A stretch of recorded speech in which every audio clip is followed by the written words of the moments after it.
નમસ્કાર, જય હિન્દ સાથી મિત્રો।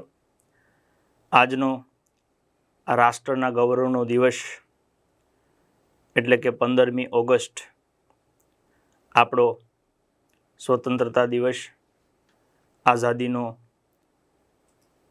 ખૂબ મોટો પર્વ જેને ગણાય કે જેના ઉપરથી આઝાદી અને સ્વતંત્રતાનો કોઈ પર્વ જ ના હોય એવો આજનો આ દિવસ। એમાં આપની સાથે થોડીક વાત કરવાની છે અને એક સંકલ્પ લેવાનો છે। વાત શરૂ કરું એ પહેલા આજે આપણે સૌ જેનો આનંદ લઈએ છીએ, 15મી ઓગસ્ટ હોય કે 26મી જાન્યુઆરી હોય, ત્યારે આપણે આપણા ઘર ઉપર આવી રીતના ધ્વજ ફરકાવતા હોઈએ છીએ। મારે નાનકડા 3 પ્રશ્ન ખાલી એ ધ્વજને લગતા તમને પૂછવા છે। જો તમે પણ તમારા દેશને ચાહતા હોવ, તમને પણ તમારા દેશ પ્રત્યે માન અને ગૌરવ હોય અને તમે રાષ્ટ્રધ્વજ આવી રીતે લહેરાવતા હોવ, તો એ રાષ્ટ્રધ્વજનો સૌથી ઉપરનો જે રંગ છે કેસરી, એ શું સૂચવે છે? વચ્ચે જે સફેદ રંગનો પટ્ટો છે એ શું સૂચવે છે? અને સૌથી નીચે રહેલો લીલો રંગ એ શેનું પ્રતીક છે? વચ્ચે રહેલું અશોક ચક્ર, શું તમને એ 4 પ્રશ્નોના જવાબ ખબર છે? શું કરવા રાષ્ટ્રધ્વજમાં આ રંગો રાખ્યા છે? આપણી પાસે તો અઢળક રંગો છે। નાનપણમાં તમે ભણ્યા છો, જાની, વાલી, પીનારા, મેઘધનુષ્યમાં હોય છે। તો અહીંયા સૌથી ઉપર રહેલો કેસરી રંગ છે એ શૌર્ય સૂચવે છે, શૌર્ય, હિંમત અને બલિદાન। એ રંગ એવું દેખાડે છે કે તમે આજે જે આઝાદીમાં શ્વાસ લો છો ને, એ આઝાદીના શ્વાસ તમને અપાવવા કેટલાય પોતાની 18 વર્ષની ઉંમરે હજી મૂછનો દોરો ન ફૂટ્યો હોય ને તો ફાંસીના માચડે ચડી ગયેલા છે। એ શૌર્ય અને બલિદાન સૂચવે છે કેસરી રંગ। વચ્ચે રહેલો સફેદ રંગ એ શાંતિ અને પવિત્રતા સૂચવે છે। 12 વર્ષની દીકરીઓ પર 200 લોકો બળાત્કાર કરે છે। આ કયા રાષ્ટ્રની પરંપરા છે? તમારા ઘરની 18 વર્ષની જુવાન દીકરી ઘરની બહાર નીકળે અને ઘરની પાછી અંદર ન આવે ત્યાં સુધી તમારા હૈયામાં જાણે આમ માથે 20 મણનું મણીકું મૂકી દીધું હોય એવી પીડા રહે છે। કેમ એવું થાય છે? તમે તો એવું કહો છો કે સફેદ રંગ શાંતિ અને પવિત્રતા સૂચવે છે, તો શેની શાંતિ ને શેની પવિત્રતા અને ક્યાં છે? નીચે રહેલો લીલો રંગ વિકાસ શું સૂચવે છે? વિકાસ। કોનો વિકાસ? 2-5 ઉદ્યોગપતિઓનો કે નાના ગરીબ માણસનો?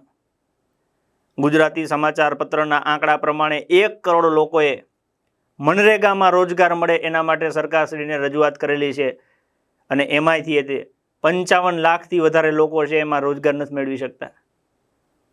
તો વિકાસ કોનો થયો? 18 વર્ષ ભણતર ભણ્યા પછી 2-5 વર્ષ તૈયારી કર્યા પછી સરકારી નોકરી લાગતો એ જુવાન ગુજરાતનો વીર કે જેના મનમાં સંકલ્પ છે કે મારે આ રાજ્યમાં પરિવર્તન કરવું છે, મારે આ લોકોની સેવા કરવી છે, લોકોને ગરીબીમાંથી બહાર લાવવા છે, એના માટે મસ્તો એક પોલીસનો જવાન, તલાટી, ક્લર્ક કે કોઈ પણ કર્મચારી હોય એને તમે 5 વર્ષ સુધી 25,000 ને 26,000ના ફિક્સેશનમાં બાંધી મૂકો છો। તમને ખબર છે એની અસર શું આવે છે? એની નીતિમત્તા મરી જાય છે, એની પ્રમાણિકતા મરી જાય છે। કેમ મરી જાય છે ખબર છે? કેમ કે જો એ ન કરે ને તો એનો પરિવાર મરી જાય એમ છે। શું કરેલા 25,000માં? ગાંધીનગર જેવા શહેરમાં કદાચ કોઈ યુવાનને 25-26,000ની નોકરી મળે જેની ઉંમર 25 વર્ષની હોય, એકાદું બાળક હોય, 2 મા બાપ હોય, ઘરમાં પતિ પત્ની બેન 5 જણા થયા। હવે એ 2 BHK મકાન નાખે ને તો એનું 15-20 હજાર તો ભાડું થાય। બાળકને ભણવા મૂકે તો 5-10 હજાર રૂપિયા મહિને ફી થાય। મા બાપની જો સારવાર કરાવે તો 5-1 હજાર રૂપિયાનો એ ખર્ચો થાય। ખાવાનું ક્યાં વધ્યું આમાં? તો આ બધા પ્રશ્નોની પીડા છે ને, એ પીડા તમારા સુધી પહોંચાડવા માટે આજે આ વિડીયો બનાવેલો છે। જો વિડીયો તમારા હૃદય ઉપર અસર કરતું હોય ને તમને લાગે કે વાત સાચી છે તો તમારા મિત્ર સાથે, આપણા પરિવારજનો સાથે શેર કરજો। કેમ કે અત્યારે ગુજરાતમાં મોટા ભાગે એક જ વસ્તુ ચાલે છે। ગુજરાતમાં અત્યારે મોટા ભાગે એક વસ્તુ ચાલે છે। નાના માણસથી લઈ 17-18 વર્ષના યુવાનથી લઈ અને છેક 100 વર્ષના વ્યક્તિ હોય ત્યાં સુધી। તો એ જે પીડાઓ છે એ પીડાઓને દૂર કરવા માટે આજે આપણે સંકલ્પ લેવાની જરૂર છે। એટલે આજના સ્વતંત્રતા દિવસે આપણે સૌ સાથે મળી અને એક નવો સંકલ્પ લઈએ। ગુજરાતમાં જે પ્રમાણે પરિસ્થિતિ ચાલે છે એ પ્રમાણે અત્યારે સમગ્ર ગુજરાતમાં એક માંગ હોય એવું લાગે છે કે નશો નહીં રોજગાર જોઈએ, નશો નહીં રોજગાર જોઈએ, બોલવાનો અધિકાર જોઈએ। આખા ગુજરાતમાં ગામે ગામ, શહેરે શહેર, જ્યાં જઈએ ત્યાં બેફામ નશો ચાલે છે. દારૂ, ડ્રગ્સ, આપણે જીવનમાં નામ ન સાંભળ્યા હોય એવી વસ્તુ પકડાય છે. અને આનાથી માની લો કે જેના ઘરમાં 20-25 વર્ષનો યુવાન છે એના મા બાપને પીડા છે, અને જેના ઘરમાં નાના બચ્ચા છે એને એના બાપની પીડા છે કે હું યુવાન થઈ ત્યાં સુધી આ રહેક મરી જાય એમ. ખાલી નશો કરવાથી ઘરમાં અસર નથી આવતી. કોકના કરેલા નશા એના દ્વારા ચલાવાતા વાહન અને એમાં મન પડે એવી રીતના થતા અકસ્માત 3-3, 4-4 લાખ લોકો મરી જાય છે. આપણને એવું થાય કે મને વ્યસન નથી, તમને વ્યસન નથી, પણ તમારે બહાર તો નીકળવું કે નહીં? બહાર નીકળશો તો કોક પીન ચડાવી દે માથે ગાડી, હતર ઉલાડી નાખે છે એક હામટા. એટલે આખા ગુજરાતમાંથી એક એવી અવાજની એક ગૂંજ ઉઠી છે કે નશો નહીં, રોજગાર જોઈએ. નશો નહીં, રોજગાર જોઈએ, બોલવાનો અધિકાર જોઈએ. અને આ ગુંજ ખાલી ગુજરાત પૂરતી નથી, આખા ભારતભરમાં ઉપડી છે. ત્યારે ત્યાં ભારતની લેંગ્વેજ, આપણી જે રાષ્ટ્રભાષા હિન્દી છે, એમાં એ સંબોધન કરે છે કે નશા નહીં, રોજગાર चाहिए, બોલને કા અધિકાર चाहिए. નશા નહીં, રોજગાર चाहिए, બોલને કા અધિકાર चाहिए. આ માંગ સાથે ગુજરાતમાં આપણે શું કરી શકીએ? આપણે શું કરી શકીએ એની પહેલા એક પ્રશ્ન મનમાં એ થાય કે આજે આઝાદીના 78 વર્ષ પૂરા કરીને જ્યારે આપણે 79મા વર્ષની ઉજવણી કરતા હોઈએ ત્યારે પ્રશ્ન એ થાય છે કે તો પછી આપણે આઝાદ શું કરવા થયા હતા? આપણે જ્યારે આઝાદ થયા હતા ત્યારે આપણી પાસે 562 જેટલી દેશી રજવાડાઓ હતા, વિરાસતો હતી. એ દેશી વિરાસતો પોતપોતાના વિસ્તારનું સંભાળતા હતા શાસન. એ બધાને સરદાર વલ્લભભાઈ પટેલના પ્રયત્નથી એક કરવામાં આવ્યા અને અખંડ ભારત બન્યું. એક લોકશાહી, જે વિશ્વની સૌથી મોટી લોકશાહી કહેવાય છે, એના આપણે અહીંયા બીજ રોપ્યા. પણ એ લોકશાહીના બીજ રોપ્યા પછી આજે આપણને શું મળ્યું? તો કે આ 562 વિરાસતો હતી એને ભેગી કરી અને 2-4 વિરાસતોએ પોતાના કબજામાં લઈ લીધી. તમને એમ થાય કે હું કેમ આવું બોલું છું? તો એવું જ બોલું છું ને. આઝાદીથી લઈને અત્યાર સુધી કોણે દેશનો વહીવટ કર્યો? પેલા કોંગ્રેસે કર્યો. કોંગ્રેસમાં કોણ આવ્યું? તો કે જવાહરલાલ નહેરુ, પછી એની દીકરી આવી ઇન્દિરા ગાંધી, એનો દીકરો આવ્યો રાજીવ ગાંધી, પછી એનો પુત્ર આવ્યો સોનિયા ગાંધી, ટૂંકમાં એમની પુત્ર વાઇફ આવી, ને પછી હવે એનો પુત્ર અત્યારે રાહુલ ગાંધી. તો જ્યારે દેશ આઝાદ થયો ત્યારથી લઈને આજની ઘડી સુધી ત્યાં તો એક જ પરિવાર આવીને બેઠો છે. આપણે કહીએ કે કોંગ્રેસનું ચાલે છે, પણ કોંગ્રેસમાં કોનું ચાલે છે? તો કે જવાહરલાલ નહેરુ હતા, ત્યાંથી ઇન્દિરા ગાંધી આવ્યા, રાજીવ ગાંધી આવ્યા, પછી સોનિયા ગાંધી પોતે બહાર ના હતા એટલે નો બન્યા, મનમોહન સિંહ 10 વર્ષ મુકાવી દીધા, અને અત્યારે રાહુલ ગાંધી આવ્યા, પ્રિયંકા ગાંધી. એક ઘરમાંથી 4-4 જણા સાંસદ હોય એનો મતલબ શું? ક્યાં લોકશાહી આવી આમાં?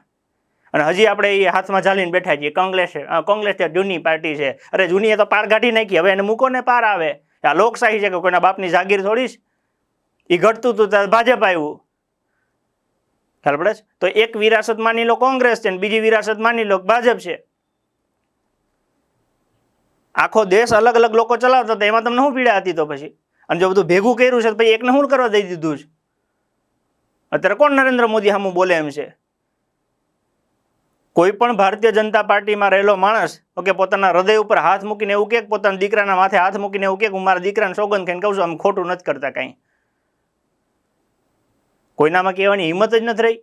એનું કારણ છે કે લોકોનું જમીર હોઈ ગયું છે. પણ અત્યારે જે પ્રમાણે માહોલ જોવા મળે છે, જે પ્રમાણે પીડા જોવા મળે છે, એ પ્રમાણે એવું લાગે છે કે લોકોનું જમીર જાગવા માંડ્યું છે, લોકોનો આત્મા જાગવા માંડ્યો છે. અને નહીં જાગ્યો હોય તો એને જગાડવાની તમારી મારી હૈયારી ફરજ છે. કેમ આવું હું બોલું છું? માની લો કે આ આપણા રાજ્યમાં અલગ અલગ મંત્રાલયો છે. એમાંનું એક મંત્રાલય છે યુવા મંત્રાલય. તમે તમારી જિંદગીમાં તમને કોઈ દી એવું સાંભળે છે કે યુવા મંત્રાલય એક પ્રેસ કોન્ફરન્સ કરી હોય જેમાં યુવાઓના વિકાસ માટેની વિગતે વાત થઈ હોય? અથવા તો યુવાધન આજે આડાઅવળા રવાડે ચડે છે. માની લો કે નશાના રવાડે ચડે છે, ઓનલાઈન ગેમિંગના રવાડે ચડે છે, ના કરવાના કામો કરે છે, સોશિયલ મીડિયા ઉપરનો બેફામ બિનઉપયોગ થઈ રહ્યો છે. તો એમાં યુવા મંત્રાલયે કોઈ દિવસ તમને એવું કીધું કે આમાંથી બહાર નીકળશું ને રોજગાર તરફ વધશું? બીજું મંત્રાલય કૃષિ. આ રાજ્યમાં 55%થી વધારે, 55 થી 60% લોકોનો આધાર કૃષિ સાથે સંકળાયેલો છે. કાં તો પોતે ખેડૂત છે અથવા તો ખેત મજૂર છે. તમને સાંભળે છે? માની લો કે તમારી ઉંમર, હું એવું કહું છું કે 18 વર્ષથી લઈને 100 વર્ષ સુધીના તમે આ વિડીયો જોવો છો. મારો તમને એક નાનકડો પ્રશ્ન છે કે તમારા જીવનમાં તમને સાંભળે છે કે કૃષિ મંત્રીએ એક પ્રેસ કોન્ફરન્સ કરી હોય મીડિયાના માધ્યમથી અને એની કૃષિ નીતિ જાહેર કરી હોય કે ગુજરાતમાં કૃષિનો વિકાસ જે પ્રમાણે થઈ રહ્યો છે એમાં આપણે આ તબક્કે પહોંચ્યા છીએ, આટલી આપણી સમક્ષની સમસ્યાઓ છે અને આ સમસ્યાનું સમાધાન કરવા માટે 5 વર્ષ અમારી પાસે આ વિઝન છે, એવું તમને સાંભળે છે? ત્યાંથી થોડાક આગળ વધીએ. માની લો કે આપણી પાસે ગૃહ ખાતું છે, ગૃહ મંત્રાલય પીસી પ્રેસ કોન્ફરન્સ કરી હોય અથવા તો મીડિયાને સંબોધીને કીધેલું હોય કે ગુજરાતમાં જે પ્રમાણે દૂષણો વધી રહ્યા છે એમાં આટલી વસ્તુઓ નવી આવી છે. માની લો કે આ સાયબર ક્રાઇમ છે એ નવું આવ્યું છે, તો એ આટલા જે ક્રાઇમો થઈ રહ્યા છે કે જેમાં હજારો કરોડના કૌભાંડો થાય છે, હજારો કરોડ લોકોના લૂંટી લેવાય છે, એક દિવસમાં કરોડો રૂપિયા લૂંટાઈ જાય છે. જે માણસ કરોડોપતિ અરબોપતિ હોય બીજા દિવસે રોડપતિ થઈ જાય છે વગર વાંકે એમ. તો એના માટે આપણે શું કરી શકીએ? જનતાને શું પીડા છે? ગૃહ ખાતું તમારા માટે શું કરી શકે? આવી કોઈ દી વાત તમે સાંભળી? તો એવી જ રીતે મહિલાનું આપણું ખાતું છે.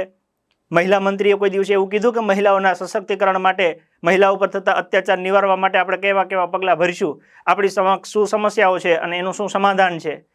આ રાજ્યમાં ઘણા એવા વિદ્વાન માણસો છે. માની લો કે કૃષિ ક્ષેત્ર આપણું મોટું છે, એની સાથે અંબાલાલ કાકા છે. તો સરકારને એવું ન થાય કે આપણે ભરતી કરીએ છીએ, ઓકે, તો એ ભરતીમાં એક જગ્યા આપણે આમને મૂકી દઈએ. માની લો કે એમને એવું નહીં નોકરી, એમને એવું કે તમારું માર્ગદર્શન આપો. તમારું માર્ગદર્શન આ રાજ્યના ઘણા બધા ખેડૂતોને ખૂબ મદદરૂપ થઈ શકે. કેવી રીતના મદદરૂપ થઈ શકે? માની લો કે પરેશભાઈ ગોસ્વામી છે કે અંબાલાલભાઈ છે, ઓકે, એ એવી જાહેરાત કરે એમના નોલેજ પ્રમાણે કે 2 દિવસમાં ગુજરાતમાં માવઠું પડવાનું છે. ઘણા ખેડૂતોનો પાક ખેતરમાં પડ્યો હોય, જો એને ખબર પડી જાય ને તો એ ભેગો કરીને હાચવી દે. જો આવું ન થાય ને વરસાદ માવઠું પડે તો ખેડૂતની 3-4 મહિનાની મહેનત છે ને એની પથારી ફરી જાય. તો સરકાર એવું કેમ ન કરે?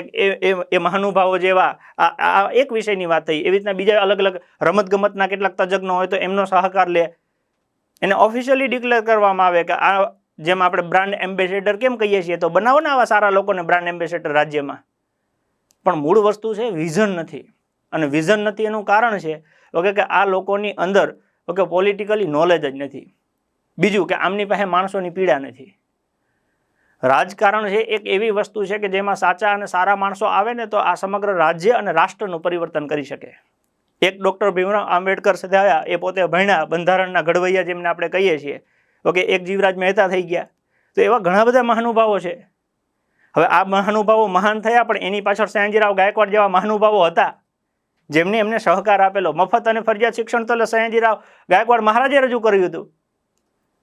અને અત્યારે ગુજરાતની સરકારી સ્કૂલોની હાલત જો તમે. તો આ દરેક રાજ્યમાં તકલીફો છે, દરેક વિસ્તારમાં તકલીફ છે. આ તકલીફોને ભેગી કરી અને આપણે સૌ સાથે મળીને એવું શું સમાધાન લાવી શકીએ? જેમ આ 2 મહાનુભાવોના મેં નામ લીધા કે અંબાલાલભાઈ પટેલ છે, પરેશભાઈ ગોસ્વામી છે, એ ખેડૂતોના મસીહા, ખૂબ મદદરૂપ થાય છે. તો એવા બીજા ઘણા બધા છે. મહિલાઓમાં એવા છે, સેવા સંસ્થાના સ્થાપક તમને ખબર હશે, ઇલાબેન. તો એ એક આમ કહેવાય ને કે બ્રાન્ડ એમ્બેસેડર કહેવાય. તો એવા બ્રાન્ડ એમ્બેસેડર ગુજરાતના દરેક ખૂણે ખાંચ કે દરેક વિસ્તારમાં ક્યાંક ને ક્યાંક છે. ઓકે, એમને સાથે રાખીને સમાજનું ઉત્થાન કઈ રીતે થઈ શકે એવું કામ કરવાની આપણી એક ઈચ્છા છે. અને એના માટે થઈને જ તે આજે આપણે લોન્ચ કરીએ છીએ કે મારા ગુજરાતનું ગૌરવ. શું લોન્ચ કરીએ છીએ? તો કે મારા ગુજરાતનું ગૌરવ. આપણે એવી કોશિશ કરી કે માણસને બોલવું છે પણ બોલવા માટે પ્લેટફોર્મ નથી મળતું, અથવા તો માણસની અંદર પીડા છે પણ એ પીડા કોને કહેવી? તો મારી એવી ઈચ્છા છે કે આપણે સૌ સાથે મળી અને આપણા લોકોની અંદર જે પીડા છે એ પીડાને ભેગી કરીએ અને ભેગા થઈ અને એમાં સહકાર આપીએ અને એ સહકારથી સમાધાન સુધી પહોંચીએ. એના માટે થઈ અને આપણે આજે લોન્ચ કરીએ છીએ મારા ગુજરાતનું ગૌરવ. આ ડિજિટલ પ્લેટફોર્મ આપણે બનાવ્યું છે, એક વેબસાઇટ બનાવી છે. તમે ગૂગલમાં MARA એટલે કે મારા, GUJARAT એટલે કે ગુજરાત, NU નું ગૌરવ GAURAV.in, મારા ગુજરાતનું ગૌરવ.in આવું લખશો એટલે આપણી વેબસાઇટનું તમને પેજ ઓપન થયેલું જોવા મળી જશે. આ વેબસાઇટ ઉપર આપણે શું કામ કરવાના છે એની એક નાનકડી ઝલક આપને બતાવું. મારા ગુજરાતનું ગૌરવ તમે જેવું ઓપન કરશો એટલે અહીંયા તમારી પાસે જે ડિસ્પ્લે આવશે એમાં લખેલું છે કે આપણે સૌ સાથે મળી શું કામ કરવાનું છે. તો એક સમસ્યા જાણીશું. ગુજરાતમાં નાનામાં નાના ગામમાં થી લઈ અને છેક મોટામાં મોટા શહેર સુધી કયા પ્રકારની સમસ્યાઓ ચાલે છે, સહકાર આપીશું. માની લો કે કોઈ વ્યક્તિ છે એને વીજળી વિભાગમાં ખૂબ સારું કામ આવડે છે, તો એ આપણને સહકાર આપશે કે જો ગુજરાતમાં આવું કરીએ ને તો વીજળીમાં સુવિધા સારી ફેસિલિટી આપી શકીએ. અત્યારે ખેડૂતોને બિચારાને 10-10 કલાક લાઇટ નથી મળતી. ઓકે, તો એમાં સહકાર આપી શકીએ. ગુજરાતમાં માની લો કે આપણે કહીએ સરકારી શાળાઓમાં શિક્ષણ સારું નથી, કોઈ શિક્ષકો, સારા શિક્ષકો જે એક પરિસ્થિતિ બદલવામાં મદદરૂપ થઈ શકે કે આવું કરશો ને ઓકે તો આ ફેરફાર થશે. એક પ્રકારની સલાહ જોઈએ છે દરેક ક્ષેત્રમાં. તમે જે ક્ષેત્રમાં હોવ એમાં શું સારું કરી શકાય. માની લો કે તમે જે ક્ષેત્રમાં હો એમાં કોકને પીડા હશે, જેને સમસ્યા હશે એ આપણને સમસ્યા કહેશે.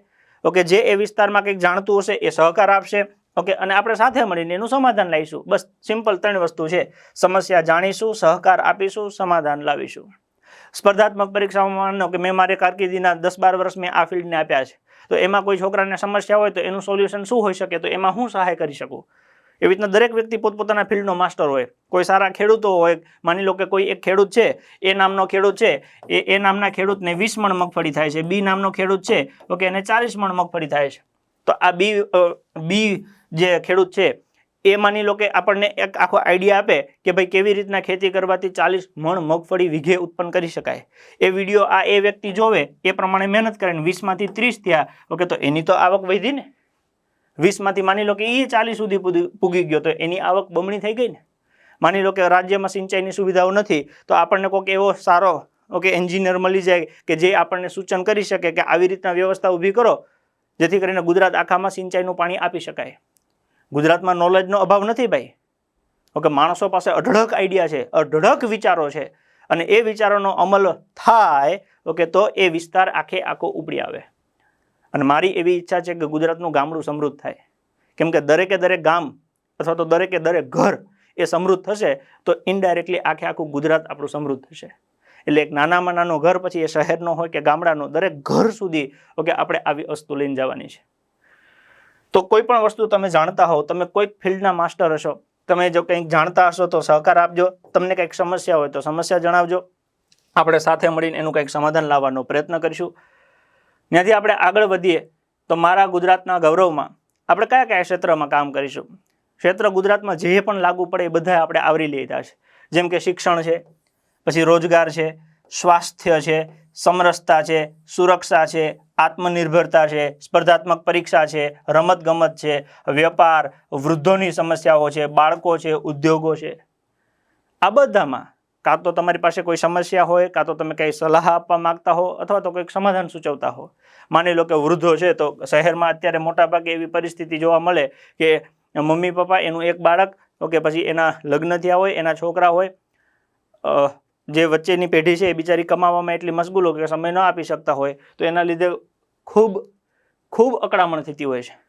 અથવા તો એવું બને કે માની લો કે જે વ્યક્તિ જિંદગીના 25-50 વર્ષ ઓકે 30-40 વર્ષ કે જે જગ્યાએ નોકરી કરી હોય, ધંધો કર્યો હોય, એનું અઢળક નોલેજ પ્રાપ્ત કર્યું હોય, હવે અત્યારે પોતે નિવૃત્ત છે, તો એ વ્યક્તિનો ઉપયોગ કરીને આવનારી પેઢી જે એ બિઝનેસ કરે છે એને કેવી રીતના માર્ગદર્શન મળે. ઓકે, તો આ મારા માટે સૌથી વધારે અગત્યનું ઓકે જો પરિબળ હોય તો એ છે વૃદ્ધો. આપણા જે સિનિયર લોકો છે, ઓકે, 60 વર્ષથી ઉપરના જેટલા પણ લોકો છે, ઓકે, જેને પોતાની જિંદગીનો આખો નિચોડ પોતાની આંખ સામે જોઈ લીધેલો છે, એવા મહાનુભાવો પાસેથી આપણે પ્રેરણા લઈએ તો ચોક્કસથી આ રાજ્યના લોકોના વિકાસમાં ઓકે એ સૌથી અગત્યની બાબત સિદ્ધ થાય કે આવું કરાય ને આવું ન કરાય. ખ્યાલ પડે છે? પછી દરેક જગ્યાએ છે. રમતગમત ક્ષેત્ર છે, તો રમતગમત ક્ષેત્રમાં અત્યારે ગુજરાત આપણું ખૂબ પાછળ છે. જો આપણે યુવાનોને રમતગમત ક્ષેત્રે લઈ જશું ઓકે તો એ આડાઅવળી પ્રવૃત્તિઓમાંથી બહાર નીકળી અને એક સાચા રસ્તે, સાચી દિશામાં આગળ વધી શકશે. પછી સ્પર્ધાત્મક પરીક્ષાઓ છે, તો સ્પર્ધાત્મક પરીક્ષાઓમાં માની લો કે પોલીસની ભરતી છે, ઓકે, એ 3 વર્ષે થતી હોય. હવે 3 વર્ષે 10 કે 12 હજારની ભરતી થાય, એના કરતાં દર વર્ષે 4-4, 5-5 હજારની ભરતી થતી હોય તો દર વર્ષે, જેથી કરીને શું થાય કે દર વર્ષે માનો કે 4 કે 5 હજાર લોકોની ભરતી રાબેતા મુજબ ચાલુ રહે, તો ફાયદો આપણને એવો થાય કે એક તો ફિઝિકલ પરીક્ષાના લીધે યુવાનો તૈયારી કરે એટલે ફિઝિકલી ફિટ રહે. બીજું કે 4-4, 5-5 હજાર દર વખતે સારા લોકો અંદર આવતા જાય. ત્રીજું, જે વિદ્યાર્થીઓ તૈયાર કરે છે એને એક ક્રમબદ્ધતા રહે કે દર વખતે પરીક્ષા આવે છે, આ પરીક્ષામાં નાપાસ થયો, થોડા ઘણા માર્ક્સ માટે રહી ગયો છું, ફરી મહેનત કરીશ તો નેક્સ્ટ ભરતીમાં લાગવાના ચાન્સીસ છે. સળંગ 3 વર્ષ મહેનત કરી, એક વખતે મેળ ના આવ્યો તો એને પછી ત્યાંથી નીકળી જવાની ખબર પડે. આ તો 3 વર્ષે પરીક્ષા આવે, એમાં થોડા ઘણા હાટું રહી જાય, પાછી 3 વર્ષે આવે, 6 વર્ષે, એમાં પછી કંઈક ભૂલ થાય 9 વર્ષે, એટલે આ હું કાંઈ જિંદગી બરબાદ કરવાનો ધંધો છે. એટલે આ બધી વસ્તુઓ ઓકે એનું વિઝન છે. એકી હામટું બધું આજે ને આજે સમજાવી દઈશ ઓકે તો એ અઘરું થશે. એટલે આપણે ધીમે ધીમે એક એક મુદ્દાને એક એક આમ ડે અથવા તો વીક વાઇઝ આપણે લેતા જઈશું. પણ ઓલ ઓવર આખું તમને આજે સમજાવી દઉં છું. તો આ બધા ક્ષેત્રો છે જેમાં તમારે કંઈ તકલીફ હોય, માની લો તમારા ગામમાં સારી શાળા નથી તો એ શિક્ષણને લગતી વસ્તુ થઈ, ઓકે નાખો એમાં ફોટો પાડીને અપલોડ કરી દો કે આ મારું ગામ છે, કારણ કે શાળાનું ઠેકાણ નથી, ત્યાં શિક્ષક ના હોય તો એ નાખી દો. સમરસતા, ઓકે આપણે એવું કહીએ છીએ કે ભારત મારો દેશ છે અને બધા ભારતીય મારા ભાઈ બહેન છે, તો પછી માથાકૂટ શું લેવા થાય છે ભાઈ? તો કોઈ પણ પ્રકારની બબાલ ન થવી જોઈએ. એ બબાલ થાય છે ઓકે તો નાખવામાં આપણે કોઈક સારા લોકો જે જાણતા હોય કે ભાઈ અમારો વિસ્તાર છે એમાં આવી રીતના એકદમ સમરસતાથી અમે રહીએ છીએ, તો આપણે એ લોકોને ગુજરાત વાઇઝ ઓકે ફેમસ કરીએ કે ભાઈ આવું તમે કરી શકો છો. કોઈ ઉદ્યોગ સાથે સંકળાયેલા હોય, કોઈ નાના વેપાર સાથે સંકળાયેલા લોકો હોય, એ પોતે પોતાના આઈડિયાઝ આપે. જેમ કે હું મારો આઈડિયાઝ આપી શકું કે મેં મારી શરૂઆત 0થી કરી અને આ લેવલ સુધી હું કઈ રીતના પહોંચ્યો. તો માની લો કે તમે એને વેપારમાં ગણો ઓકે, તો એ વેપાર કરતાં હું તમને શીખવાડી શકું, તો એ વસ્તુ તમે પણ કરી શકો. તો મારા જેવો એક સામાન્ય ઘરનો ઓકે એક નાનકડા ખેડૂતનો દીકરો આજે આ લેવલ સુધી પહોંચી શકે, તો એવા હજારો લોકો છે કે જે મારાથી પણ ઊંચી ઉડાન ભરી શકે છે. તો એને મેં મારી જિંદગીમાં જે અનુભવ જોયા છે એ હું અનુભવ તમારી સાથે શેર કરું, તો મને જેટલા વર્ષો લાગ્યા એટલા વર્ષો તમને નહીં લાગે. તમે એના કરતાં ઓછા વર્ષમાં મારાથી ડબલ પ્રગતિ પણ કરી શકો છો. ત્યાંથી આપણે આગળ વાત કરીએ. પછી વિડીયોઝ અપલોડ કરીશું, એ પણ અહીંયા તમને જોવા મળશે. હા, આપનો અવાજ બનશે. ઘણી વખતે આપણે નાના માણસો એવું કહેતા હોય કે અમને પીડા છે પણ હવે અમારું કોણ સાંભળે. તો આ માધ્યમ તમારો અવાજ બનશે. તમારી સમસ્યાને તંત્ર સુધી પહોંચાડી તેના ઉપર દબાણ લાવી તેનું સમાધાન લાવવા ઉપયોગી થશે. માની લો કે કોઈ એક સમસ્યા આવી, આખા ગુજરાતમાં એક સમસ્યા માની લો કે આવી કે ભાઈ ખેડૂતોને દિવસે લાઇટ મળવી જોઈએ. આવું હજારો લાખો ખેડૂતોએ આમાં કીધું કે દિવસે વીજળી મળવી જોઈએ. આ સમસ્યા છે. આમાં ધારો કે સમસ્યા નાખી કે ગુજરાતના ખેડૂતોને દિવસે વીજળી મળતી નથી, ઉદાહરણ તરીકે આ સમસ્યા આવી, તો આપણે વીજળી વિભાગ જે છે એની સાથે રજૂઆત કરશું. આપણા જે વીજ મંત્રાલય હોય ઓકે ત્યાં વાત કરશું. પ્રેમથી માની જાય તો ભલે, ન માને તો દબાણ લાવીને પણ એ સમસ્યાનું સમાધાન લાવવા માટે આપણે પ્રયત્ન કરીશું, ઉકેલ આપશું. આપની ફરિયાદ સાંભળી ચોક્કસ માર્ગદર્શન સાથે તે સમસ્યાનું ઓકે વાસ્તવિક ઉકેલ શોધવામાં મદદ કરશું. તમારી જે સમસ્યા હશે એનું લીગલી ઓકે આપણે બાયફર્ગેશન કરશું. આપણી સાથે ઘણા બધા વકીલોની ટીમ પણ જોડાયેલી છે ઓકે, એ લોકો પણ આપણને ગાઈડ કરશે. આપણી સાથે ઘણા બધા તજજ્ઞ કે જેમની પાસેથી છેલ્લા હું 3 વર્ષથી બધું શીખું છું ઓકે, એ લોકોએ મને કીધું છે કે ભાઈ જ્યાં જરૂર પડે ત્યાં અમે અમારા જ્ઞાનનો ઓકે લોકોનું ભલું થતું હશે ત્યાં કરીશ. ઘણા મીડિયાના મિત્રો છે ઓકે જે એવું ઈચ્છે છે કે કોઈ એવા સારા માણસો આવે ઓકે જેથી કરીને આ રાજ્યનું કંઈક સારું થાય, તો એ લોકોનો પણ આપણને સપોર્ટ છે જ તે. નિઃશુલ્ક સહાય, આપણે કોઈ પણ સહાય માટે કોઈ ફી લેતા નથી. જનહિત માટે આપણે તમામ સેવાઓ નિઃશુલ્ક આપીએ છીએ. આ જે પણ સુવિધાઓ આપણે ઊભી કરશું, માની લો કોઈને તકલીફ પડશે આપણે મદદ કરશું, તો એ ફીઝ સ્ટ્રક્ચરમાં નથી આવતું. એ બિલકુલ ફ્રી ઓફ કોસ્ટ કોઈ પણ પ્રકારની સમસ્યા હશે તો એનું સમાધાન આપણે સૌ સાથે મળીને લાવશું. મજબૂત નેટવર્ક, સરકારી તંત્ર છે, સામાજિક સંસ્થા તેમજ યોગ્ય ન્યાયિક માર્ગદર્શકો સાથે મળીને કામ કરીએ છીએ જેથી ઝડપથી પરિણામ મળે છે. સમાજના ઘણા બધા લોકો એવા છે જે પડદા પાછળ રહેવા માંગે છે કે ભાઈ અમારે સામે નથી આવવું, પણ અમારી સામે કોઈ પણ સમસ્યા હોય તો તમે કહેજો, અમે તમારી સાથે છીએ ઓકે. માની લો કોઈ વિગત ભેગી કરવી હોય તો ઘણા બધા એવા આરટીઆઈની સાથે આરટીઆઈ એક્ટિવિસ્ટ છે કે જે લોકો આરટીઆઈ કરી માહિતી ભેગી કરી અને આપણને મદદ કરી શકે. તો એ સામે આવવા નથી માંગતા, પણ એવું કહે છે કે બેકએન્ડમાં અમે રહેશું અને તમને જરૂર પડશે એ તમામ મદદ કરીશું. આપણો સંકલ્પ, આપણે મૌન તોડી આપણા હક માટે લડીશું. આપણે કોઈ પણ પ્રકારના ડર, લોભ, લાલચ, ધર્મ, નાત, જાત જોયા વગર લોકોની સાથે ઊભા રહીશું ઓકે. જ્યારે પણ કોઈ એવી સમસ્યા આવશે ને તમને એવું લાગે કે આ સમસ્યા આપણા બધાની કોમન છે, ત્યારે કોઈ પણ પ્રકારના ડર, લોભ, લાલચ કે નાત, જાત, ધર્મના ભેદભાવ વગર આ સમસ્યાનું સમાધાન શું એના માટે આપણે ભેગા થઈશું. આ મેં નક્કી કર્યું છે એવું હું નથી કહેતો, આ આપણે સૌએ નક્કી કરેલું છે. કેમ કે જો આપણે નાત, જાત, ભેદભાવ, ધર્મના વાડામાં વેચાઈ જશું તો સમસ્યાનું સમાધાન બહુ અઘરું થઈ જશે. પણ જો આપણે બધા એક થઈ જશું તો સમસ્યાનું સમાધાન તરત આવશે. નાનપણમાં ઓલી એક વાર્તા સાંભળેલી ને કે એક હળી હોય એને કોઈ પણ તોડી શકે, પણ એ સળીઓ ભેગી કરીને સાવેણો કરો અને પછી એને તોડવા જાઓ તો એ ઘડીકમાં તૂટતું નથી. ઝાઝા હાથ રળિયામણા. તો એ પ્રમાણે આપણે સૌ સાથે મળશું તો સમસ્યા પણ નાની થઈ જશે, કેમ કે આપણે સૌ મોટા થઈશું તો સમસ્યા ટૂંકી થશે અને આપણને એનો લાભ મળશે. કયા ક્ષેત્રમાં કામ કરીશું? જેમ કે શિક્ષણ છે, બાળકોના હકના શિક્ષણથી લઈને સ્પર્ધાત્મક પરીક્ષાની તૈયારી સુધીની સહાયતા. શિક્ષણમાં જેટલું આવતું હોય બધું આપણે એમાં કવર કરવાની કોશિશ કરશું. કોઈ કોલેજમાં એડમિશનની પ્રોસેસમાં ધાંધિયા થતા હોય, ક્યાં ભણવામાં તકલીફ થતી હોય, ક્યાં રેપિંગ કે રેગિંગ કે એવી ઘટનાઓ ઘટતી હોય તો એ બધી શિક્ષણને લગતી સમસ્યાઓ છે પછી સ્વાસ્થ્ય, સરકારી દવાખાનામાં ડૉક્ટર આવતા ના હોય અથવા તો સારી સુવિધાઓ ન મળતી હોય અથવા તો ધક્કા ખવડાવતા હોય તો એ સ્વાસ્થ્યમાં આવશે. રોજગાર, યુવાનોને રોજગારી માટે માર્ગદર્શન અને તકો, આ બધું હું તમને આવનારા સમયમાં ડિટેલમાં સમજાવીશ કે સરકાર તરફથી આ કયા કયા પ્રયત્નો થાય છે પણ તમારા સુધી કેમ નથી પહોંચતું. સુરક્ષા, ન્યાય અને વ્યક્તિગત સુરક્ષા માટે સમર્થન છે. સમરસતા, સામાજિક એકતા અને ન્યાય માટે કાર્ય કરીશું. આત્મનિર્ભર, સ્થિર અને આત્મનિર્ભર જીવન માટે માર્ગદર્શનની તાલીમ. અત્યારે એવું છે કે રોજના 6 લોકો ગુજરાતમાં આત્મહત્યા કરે છે. તો જે વ્યક્તિ પોતે જીવી ન શકે, ઓકે, એ રાષ્ટ્રનું ભલું કઈ રીતના કરી શકે? તો આપણે એ સાથે મળીને પ્રયત્ન કરવાના છે કે આ 6 છે ને એમાંથી આપણે ધીમે ધીમે કરતાં કરતાં 0 સુધી પહોંચીએ. કે ઈશ્વરે આ કેટલા વર્ષો પછી, કેટલા યુગો પછી, ઓકે, કેટલી યોનિ પછી આપણને મનુષ્ય જાતમાં જન્મ દીધો છે. તો ઈશ્વરે જન્મ દીધો છે તેને કેવડો ભરોસો છે આપણા ઉપર, અને આપણે એ ભરોસાને તોડી નાખીએ છીએ એક ક્ષણમાં જ. તો એના માટે પણ આપણે સાથે મળીને પ્રયત્ન કરીશું. મારા ગુજરાતનું ગૌરવ, દરેક વ્યક્તિ જે બોલે ને એને અંદરથી આમ મોજ આવે કે મારા ગુજરાતનું ગૌરવ. કોણ? તો કે હું અને મારા જેવા બધા જ. મારા ગુજરાતનું ગૌરવ કોણ? તો કે હું અને મારા જેવા તમામ, એ મારા ગુજરાતનું ગૌરવ છે. આપણો ધ્યેય, નાનામાં નાના માણસથી લઈને દરેક વ્યક્તિ, મોટામાં મોટા માણસ હોય તેના હક મળે અને કોઈ પણ સુવિધાથી વંચિત ન રહે, એ જ આપણી ધર્મનીતિ છે. ધર્મ અને નીતિ એવું કહે છે કે સાચાને સાચું કહેવું ને ખોટાને ખોટું કહેવું. એ ધર્મ કહે છે ને એ નીતિ એ કહે છે. આપણે બંને શબ્દ ભેગા કર્યા છે કે નાનામાં નાના માણસથી લઈને મોટામાં મોટો કોઈ પણ વ્યક્તિને કોઈ પણ પ્રકારની સમસ્યા હોય, ઓકે, તો એને એ સમસ્યાનું નિવારણ લાવવું પડે, એને એનો હક મળવો જોઈએ. એ જ ધર્મ છે, એ જ નીતિ છે, એટલે જ આપણે એને નામ આપ્યું છે ધર્મનીતિ.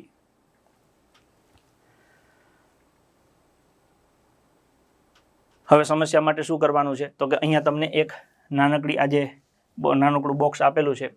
તમારી સમસ્યા જણાવો, આપણે સાથે મળીને તેનું સમાધાન કરીએ. સમસ્યામાં તમારે તમારું પૂરું નામ લખવાનું છે. આખું નામ, તમારું નામ, પિતાજીનું નામ અને અટક. પછી તમારો મોબાઈલ નંબર, જિલ્લો અહીંયા ક્લિક કરશો એટલે આવી જશે, એમાંથી પસંદ કરવાનો છે. તાલુકો એમાંથી પસંદ કરી શકશો. ઓકે, ગામ અને પોસ્ટ એમાં તમે તમારો પિનકોડ નંબર નાખશો તો એ બી ડિટેલ મળી જશે, અથવા તો તમે લખી પણ શકો છો. સમસ્યાનો પ્રકાર પસંદ કરો, તમે ક્લિક કરશો એટલે બધી અલગ અલગ પ્રકારની સમસ્યાઓ છે. એમાંથી જે સમસ્યા તમારા વિભાગને લાગુ પડતી હોય, ઓકે, ત્યાં ક્લિક કરી તમારી સમસ્યા આખી વિગતે લખી અને અહીંયા સબમિટ કરવાની છે. આના સિવાય માની લો કે તમારે બીજું કાંઈ વધારે ડોક્યુમેન્ટ કે એવું મોકલવું હોય તો વોટ્સઅપમાં આપણી પાસે તમારા માટે નંબર રાખેલો છે 9512 9512, ઓકે, 7528 72. 9512 7528 72. તમે સીધું અહીંયા ક્લિક કરશો તો ત્યાંથી વોટ્સઅપ ખુલી જશે. માની લો કે તમે સ્કૂલમાં ગયા, સ્કૂલનો વિડીયો બનાવ્યો, દવાખાનામાં ગયા એનો વિડીયો બનાવ્યો, કોઈ પણ પ્રકારની માહિતી તમે શેર કરવા માંગતા હો તો સીધું વોટ્સઅપ ઉપર તમે શેર કરી શકો. મારા ગુજરાતનું ગૌરવ @gmail.com, ઓકે, તમે સીધું મેઇલ પણ કરી શકો છો. અને અહીંયા ખાસ તમારે આ બોક્સનો ઉપયોગ કરવાનો રહેશે. આ બોક્સનો ઉપયોગ કરીને તમારે તમારી વિગત છે એ અપલોડ કરી દેવાની છે. પછી અહીંથી અમારી ટીમ દ્વારા તમારો જેમ જેમ સેટ થતું જશે એવી રીતના આપણે સંપર્ક કરવાનું ચાલુ કરી દેશું. મારી એવી ગણતરી છે કે આપણે ગુજરાતના અલગ અલગ 252 તાલુકા છે, તો દરેકે દરેક તાલુકા વાઇઝ આપણી એક ટીમ તૈયાર કરીએ, જેથી કરીને સમસ્યા થશે ગુજરાતમાં થશે, કોઈ પણ સમસ્યા હશે એ 252 તાલુકામાંથી આવી જશે. ઓકે, આપણે 252 તાલુકામાંથી બધા ભેગા થઈ અને સમસ્યાનું સમાધાન લાવી શકશું. તમારું આખું નામ, મોબાઈલ નંબર, જિલ્લો, તાલુકો, ગામ, સમસ્યાનો પ્રકાર અને સમસ્યા એ લખીને તમારે ખાલી બસ સબમિટ કરી દેવાનું છે, એટલે તમારી સમસ્યા અમારા સુધી પહોંચી જશે. આખા ગુજરાતની જે સમસ્યાઓ સૌથી વધારે આવતી હશે એ સમસ્યાને આપણે પ્રાધાન્ય આપીશું. આ આપણા અલગ અલગ પ્લેટફોર્મ છે. મારા ગુજરાતનું ગૌરવ તમે ઇન્સ્ટાગ્રામ વાપરતા હો તો સ્કેન કરી અને તમે એમાં જોડાઈ શકો છો, અથવા તો તમે આનો સ્ક્રીનશોટ લઈને તમારા મિત્ર સાથે શેર કરી શકો છો, અથવા તો તમને આપણા પ્લેટફોર્મ ઉપર પણ મળી રહેશે. યુટ્યુબ ચેનલ છે આપણી મારા ગુજરાતનું ગૌરવ, દરેક જગ્યાએ સેમ નામથી જ આપણું પ્લેટફોર્મ તૈયાર કર્યું છે.